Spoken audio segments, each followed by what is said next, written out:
जय हरी शेतकरी मंडळींनो, राज्य सरकारनं आज एक असा महत्त्वाचा शासन निर्णय काढलेला आहे।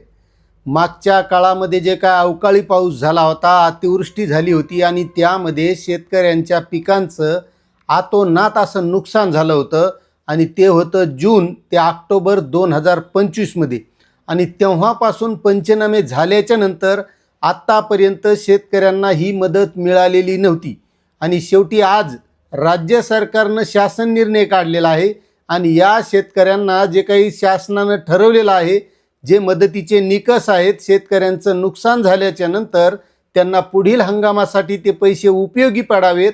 आता हंगाम तर सुरू झालेला आहे, मात्र मदत आता जाहीर झाली आहे आणि त्याबाबतचा शासन निर्णय काढलेला आहे आणि हेक्टरी 13,500 रुपये ही मदत जाहीर करण्यात आलेली आहे आणि त्याबाबतचा सविस्तर शासन निर्णय आपल्याला या व्हिडिओच्या माध्यमातून समजून घ्यायचा आहे। नेमकी मदत किती आहे, कोणकोणत्या जिल्ह्यांना मिळणार आहे, त्यासाठी तुमचं जर नुकसान झालेलं असेल तर तुम्हाला ही नुकसान भरपाई हेक्टरी 13,500 रुपये मिळणार आहे। त्यामुळे मित्रांनो, आपल्या चॅनलवर नवीन असताल तर चॅनलला सबस्क्राईब करा, व्हिडिओला लाईक करा आणि जास्तीत जास्त शेतकऱ्यांना शेअर करा। तर बघा, शासन निर्णय असा आहे, जून ते ऑक्टोबर 2025 या कालावधीत झालेल्या नुकसानीबाबत बाधित शेतकऱ्यांना मदत देण्याबाबत 25 ऑगस्ट 2026चा हा शासन निर्णय आहे। जास्त वेळ न घालवता आपण डायरेक्ट शासन निर्णयच बघूया, कारण बऱ्याच लोकांना लई गडबड असते।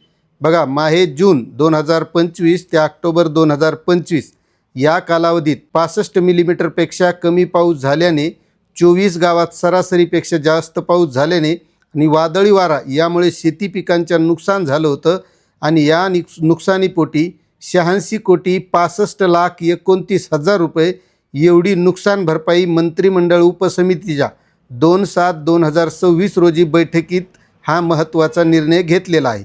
तर बघा मित्रांनो, नाशिक जिल्ह्यामध्ये ऑक्टोबर 2025 मध्ये जे नुकसान झालं होतं, या नुकसानीपोटी 62,45,87,000 रुपये नुकसान भरपाई मंजूर झालेली आहे।